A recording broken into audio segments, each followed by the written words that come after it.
Կողմ 66 դեմ 0 ձեռնպակ 25 որոշում ընդունվել է, քվեարկությունները ավարտվեցին, շարունակում ենք օրենքների քննարկումը, ունենք երկու նախագիծ եւ եւս մի նախագիծ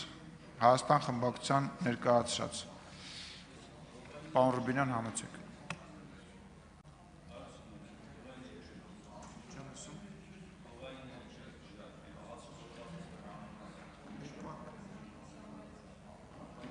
Հարգելի գործընկերներ, քննարկում ենք կառավարության ներկայացրած առևտրի եւ ծառայությունների մասին օրենքում փոփոխություն եւ լրացում կատարելու մասին եւ կից ներկայացված օրենքների նախագծերի փաթեթը առաջին ընթերցման ընդունելու մասին հարցը։ Հարգելի գործընկերներ, նաեւ խնդրում եմ չլքել դահլիճը, որտեղ քվեարկելու ենք նորից շուտով։ Հիմնական զեկուցող շրջակա միջավայրի նախարարի տեղակալ Արամ Մկրտչյան, համեցեք։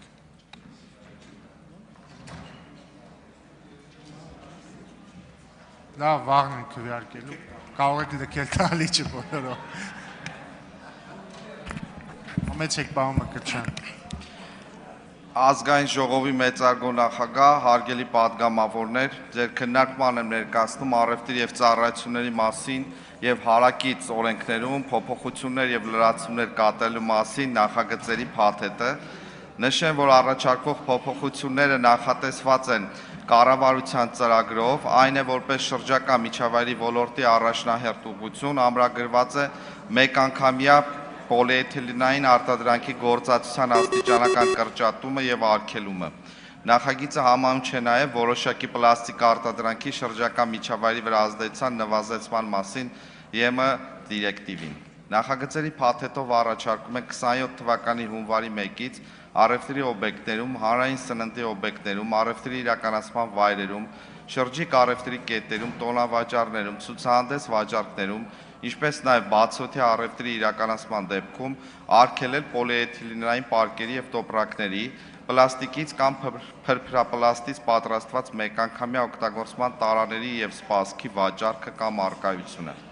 Բացառություն է սահմանված կշռափաթեթավորման համար օգտագործվող եւ երկրորդային հումքից արտադրված աղբի պարկերի համար եւ կշռափաթեթավորման համար օգտագործվող կափարիչով պլաստիկի տարաների համար։ Արգելքը խախտելու համար սահմանվել է նաեւ պատասխանատվություն, առաջին անգամ խախտելու դեպքում նախազգուշացում, իսկ երկրորդ եւ հաջորդող դեպքերի համար տուգանք 100-ից 150 հազար դրամի չափով։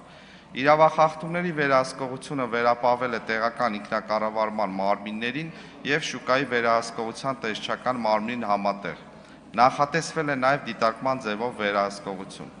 Հավելեմ, որ մեկանգամյա պլաստիկի սպառման սահմանափակումը ներողություն ընդհատում։ Հարգելի գործընկերներ, խնդրում եմ լրություն ապահովեք։ Շնորհակալություն։ Հավելեմ, որ մեկանգամյա պլաստիկի սպառման սահմանափակումը Հայաստանում ոչ միայն բնապահպանական, այլև քաղաքական եւ տնտեսական կարևոր քայլ է, որով COP17-ի նախաշեմին Հայաստանը կներկայանա։ Պարոն Խաչատրյան, լրություն ապահովեք։ Որպես պատասխանատու եւ կայուն զարգացման սկզբունքներին հավատարիմ պետություն, հարգելի գործընկերներ, խնդրում եմ հավանության արժանացնել նախագծերի փաթեթը։ Շնորհակալություն։ Հարցերի համար հերթագրում։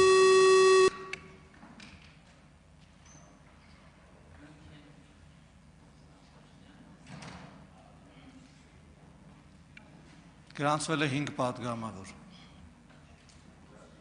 Ալխազ Ղազարյան, համեցեք։ Շնորհակալ եմ շատ։ Պարոն Մկրտչյան, բնական է, որ բնապահպանական տեսանկյունից պոլիէթիլենային տոպրակների քիչ օգտագործումը շատ ավելի նպաստավոր է, բայց այստեղ մի հարց է առաջանում։ Մենք հիշում ենք, որ տարիներ առաջ անցանք այլ կարգավորումների նաև այս մասով, բայց հիմա անցնում ենք թղթե պարկերի։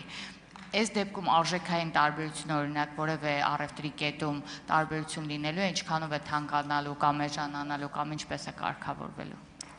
Շնորհակալություն հարցի համար։ Մեր կողմից կատարվել է ուսումնասիրություն եւ ֆինանսական առումով բարեփոխման ազդեցությունը որևէ բացասական հետևանք չի առաջացնելու։ Այսօր արդեն թղթե մեկանգամյա օգտագործման սպասքը շուկայում գրեթե նույնական արժեք ունեն, որքան որ պլաստիկից արտադրանքները, իսկ մեկանգամյա պոլիէթիլենային տոպրակները փոխարինելով բազմաթիվ անգամ օգտագործվող կտորե կամ այլ թույլատրելի հումքից պատրաստված պարկերի ու պարկերի հետ, այս դեպքում նույնիսկ խնայողություն կառաջանա, քանի որ մեկ անգամ ձեռք բերելով օգտագործելու ես բազմաթիվ անգամներ եւ վճարելու ես մեկ անգամ։ Շնորհակալություն։ Ունեք արձագանք։ Սերգեյ Բագրատյան։ Շնորհակալություն։ Վահագն, ինձ հետաքրքրում է զուտ սանկցիոն մասը, որ նշեցիք, որ առաջի անգամ նախազգուշացում պետք է լինի, ապա 100,000, հետո 150,000 տուգանքներ։ Ես կցանկանայի, ես միշտ դեմ եմ եղել, որ մենք ապրիորի ենք այդ որոշումները կայացնում, այսինքն ինչի համար էլի, դա խախտման ինչ ծավալի դեպքում 100,000, ինչ ծավալի դեպքում 150,000 կամ ինչու 100,000, օրինակ պայմանական ասած, ոչ 200,000, այսինքն մենք տրամաբանության մեջ ասենք կապ գտել ենք, որ հենց այդ չափով ենք տուգանքը էլի որոշել, այս իմաստով կա մոտեցում հիմնավորում տուգանքի չափը ինչի է այդքան եւ ինչի չենք նշում, ինչ ծավալի դեպքում պետք է լինի 100,000, ինչ ծավալի դեպքում ավելի շատ կամ ավելի քիչ։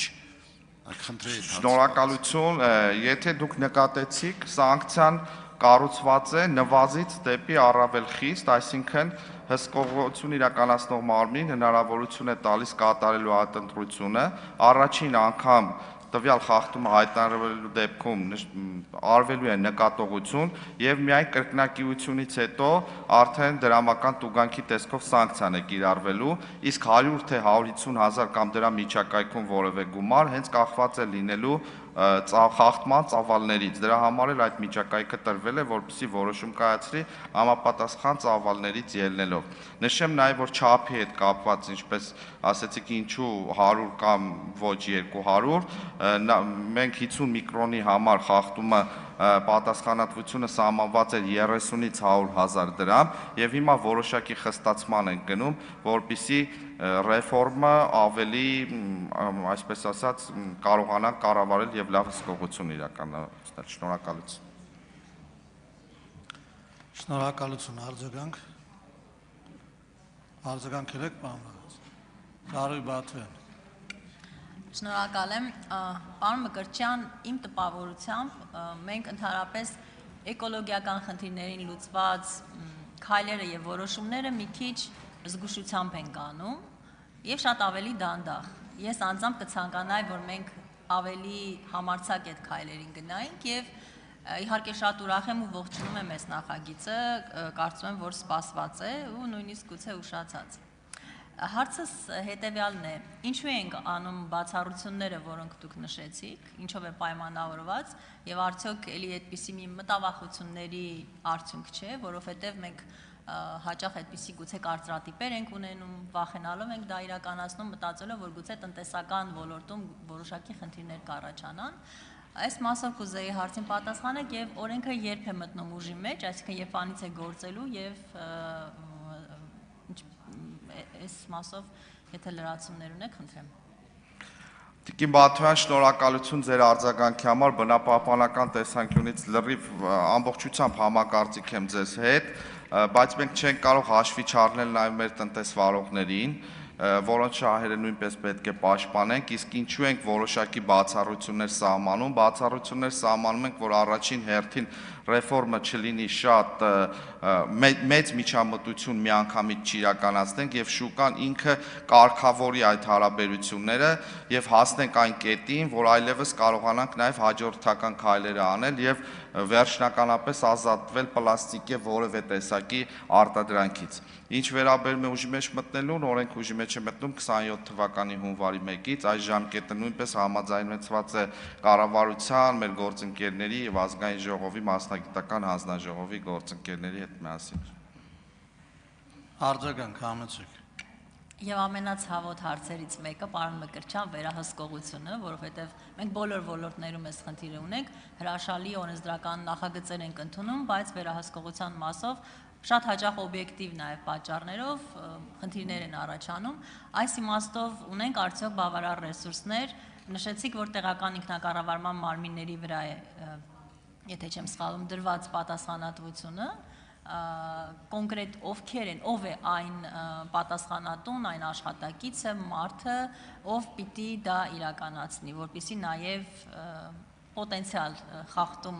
իրականացնողները իմանան եւ հասկանան, որ այդ վերահսկողությունը իրապես կա եւ օրենքը պարզապես թղթի վրա գրված չի մնա։ Շնորհակալ եմ։ Շնորհակալություն, նախորդ փորձից ելնելով վերահսկողությունը ավելի ուժեղացնելու նպատակով այս նախագծում տեղական ինքնակառավարման մարմինների հետ համատեղ վերահսկողությունը իրականացնելու է նաև տեսչական մարմինը, հենց քայլը այդ նպատակը ունի, քանի որ փորձը ցույց տվեց, որ պետք է վերահսկողությունը ավելի ուժեղացնել, իսկ ինչ վերաբերում է որ աշխատակիցներն են իրականացնելու, համապատասխան ստորաբաժանումներ ունեն տեղական ինքնակառավարման մարմինները եւ տեսչականը բնականաբար, որոնք կոնկրետ այդ գործառույթ